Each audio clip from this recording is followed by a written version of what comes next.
Kurikulum Merdeka adalah kurikulum dengan pembelajaran intrakurikuler yang beragam, di mana konten akan lebih optimal agar peserta didik memiliki cukup waktu untuk mendalami konsep dan menguatkan kompetensi. Guru memiliki keleluasaan untuk memilih berbagai perangkat ajar sehingga pembelajaran dapat disesuaikan dengan kebutuhan belajar dan minat peserta didik.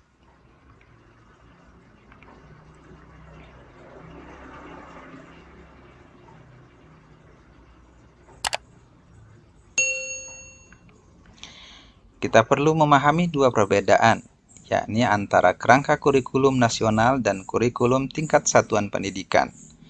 Kurikulum nasional merupakan kurikulum yang ditetapkan pemerintah sebagai acuan para guru untuk menyusun kurikulum di tingkat satuan pendidikan.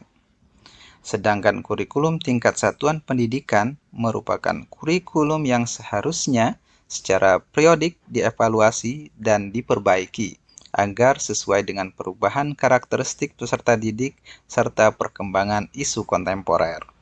Kerangka kurikulum nasional harus memberikan ruang inovasi dan kemerdekaan, sehingga dapat dan harus dikembangkan lebih lanjut oleh masing-masing sekolah.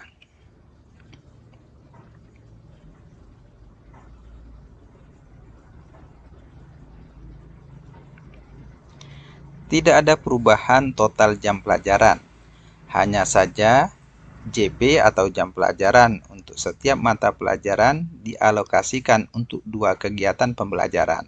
Pertama, pembelajaran intrakurikuler, dan kedua, proyek penguatan profil pelajar Pancasila. Jadi, jika dihitung JP kegiatan belajar rutin di kelas saja, memang seolah-olah JP-nya berkurang dibandingkan dengan kurikulum 2013. Namun, selisih jam pelajaran tersebut dialokasikan untuk proyek penguatan profil pelajar Pancasila.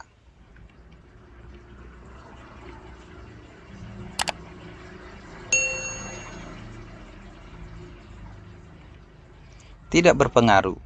Proyek tetap dihitung sebagai beban mengajar guru.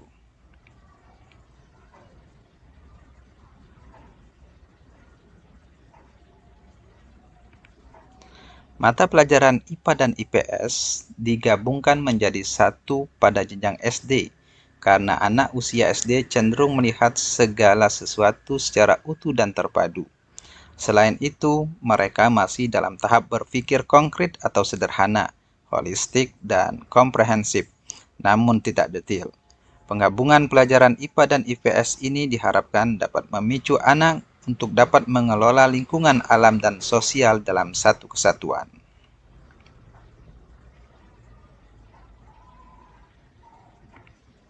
Ya, pendekatan tematik tetap digunakan, namun tidak menjadi suatu kewajiban. Satuan pendidikan boleh menggunakan pendekatan lainnya sesuai dengan kondisi dan kebutuhannya.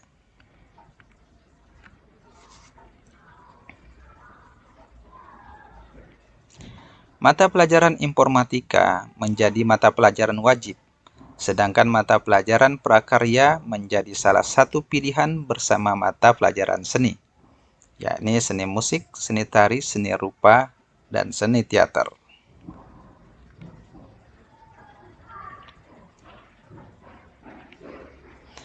Tidak ada peminatan di kelas 10 karena A. Peserta didik perlu menguatkan kembali kompetensi dasar atau pondasi sebelum mereka mengambil keputusan tentang arah, minat, dan bakat akademik yang ingin mereka kembangkan. B. Keputusan untuk menentukan pilihan akademik sebaiknya dilakukan saat peserta didik sudah lebih matang secara psikologis, ketika mereka sudah di SMA, bukan di SMP.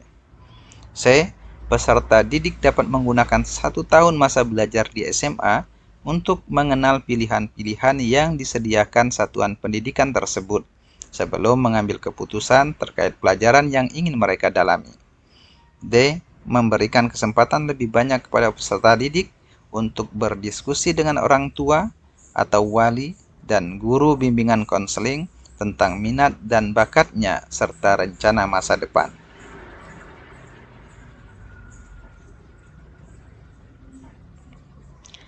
Tidak ada penjurusan di jenjang SMA. Peserta didik akan memilih mata pelajaran kelompok pilihan di kelas 11 dan 12 sesuai minat dan bakatnya dengan panduan guru bimbingan konseling.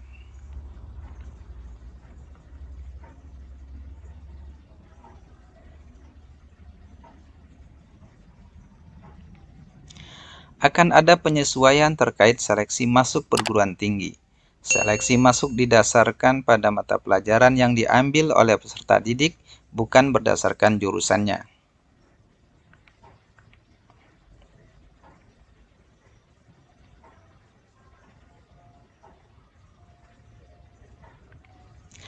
Total jam pelajaran atau JP per minggunya dialokasikan 42 sampai 47 JP, termasuk mata pelajaran pilihan.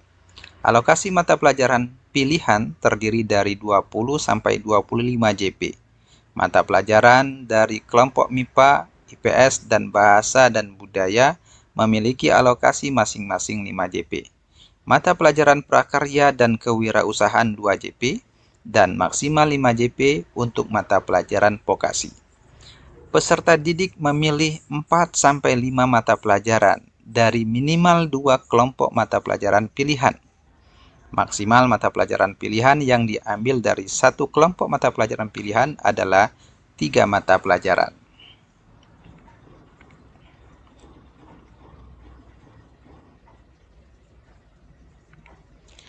Profil pelajar Pancasila adalah profil lulusan yang bertujuan untuk menunjukkan karakter dan kompetensi yang diharapkan diraih dan menguatkan nilai-nilai luhur Pancasila peserta didik dan para pemangku kepentingan.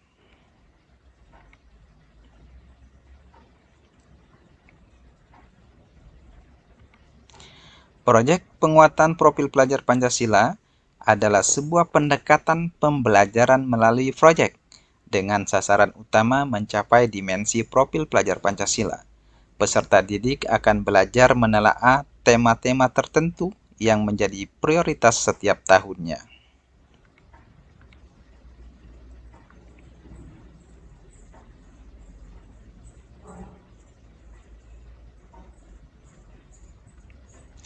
Dengan adanya proyek penguatan profil pelajar Pancasila, maka satuan pendidikan perlu mengalokasikan waktu agar guru bisa bekerja secara kolaboratif. Kolaborasi akan menjadi kunci sukses atau tidaknya sebuah proyek. Dalam pelaksanaan proyek, guru-guru harus berkolaborasi secara lintas ilmu untuk merencanakan, memfasilitasi, dan menjalankan asesmen. Pada satuan PAUD, proyek penguatan profil pelajar Pancasila memiliki tema-tema yang ditentukan pemerintah. Tema-tema ini dapat dikembangkan oleh satuan pendidikan.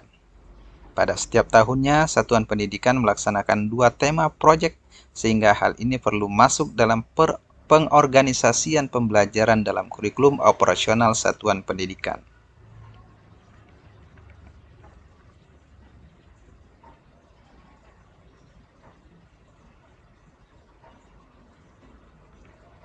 Proyek penguatan profil pelajar Pancasila akan dijalankan terpisah dari mata pelajaran, namun mengambil sebagian waktu dari keseluruhan pembelajaran di satuan pendidikan. Pada satuan PAUD, pelaksanaan proyek profil pelajar Pancasila terintegrasi dengan kegiatan bermain, belajar harian, dan dilakukan sekurang-kurangnya pada perayaan hari besar dan perayaan tradisi lokal.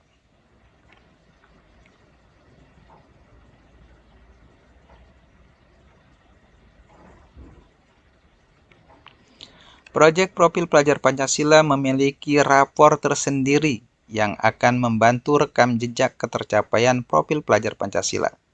Pada satuan PAUD sendiri tidak ada rapor khusus untuk proyek profil pelajar Pancasila.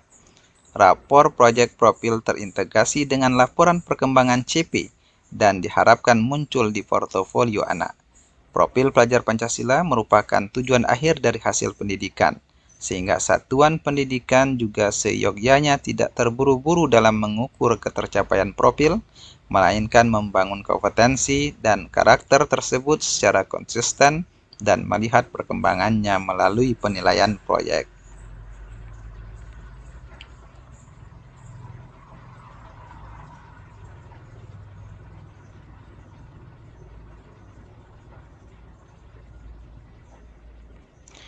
Proyek penguatan profil pelajar Pancasila tidak berarti pendekatan berbasis proyek saja. Satuan pendidikan dapat menggunakan pendekatan lain seperti inquiry berbasis masalah dan pendekatan lain yang sesuai digunakan untuk mengembangkan karakter dan kompetensi yang dituju di profil pelajar Pancasila.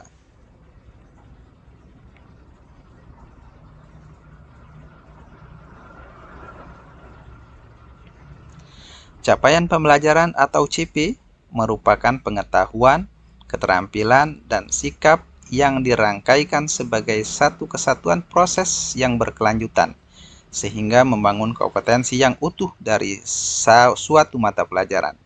Capaian pembelajaran di PAUD didesain untuk membangun kesenangan belajar dan kesiapan bersekolah anak.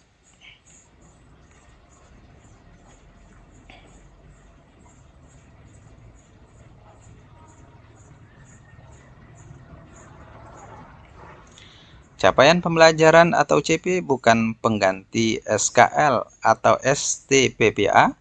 Dalam kerangka kurikulum, capaian pembelajaran kedudukannya di bawah Standar Nasional Pendidikan, setara dengan KI/KD dalam kurikulum 2013.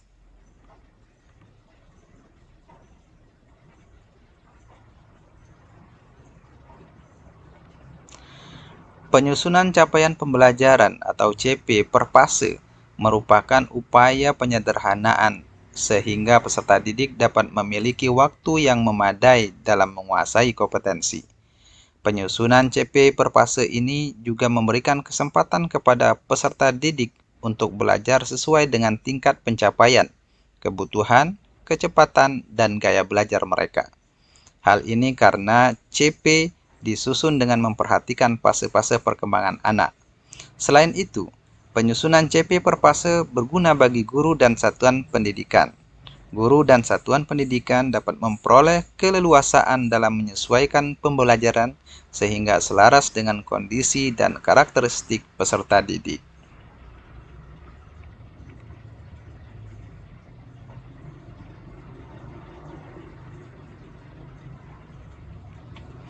Pada setiap akhir fase, terdapat kompetensi yang sama yang harus dicapai oleh peserta didik.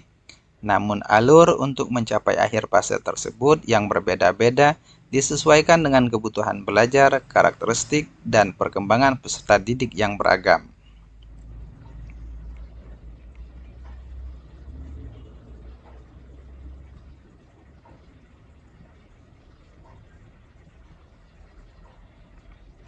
Peserta didik tidak selalu berada di fase yang sama untuk setiap mata pelajaran.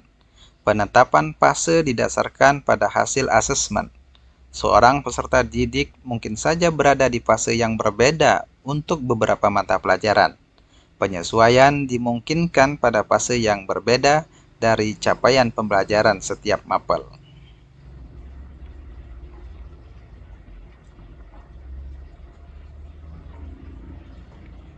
Modul ajar merupakan dokumen yang berisi tujuan, langkah, dan media pembelajaran serta asesmen yang dibutuhkan dalam satu unit atau topik berdasarkan alur tujuan pembelajaran.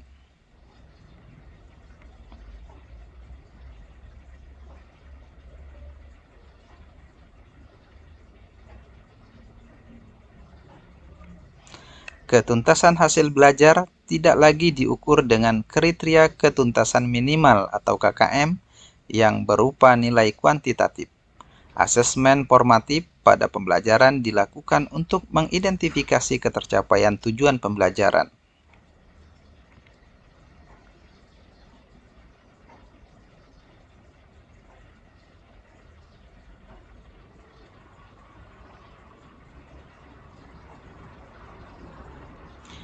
Capaian belajar sudah memadai atau belum diketahui dengan mengidentifikasi ketercapaian tujuan pembelajaran. Guru diberikan keleluasaan untuk menentukan kriteria ketercapaian tujuan pembelajaran sesuai dengan karakteristik kompetensi pada tujuan pembelajaran dan aktivitas pembelajarannya.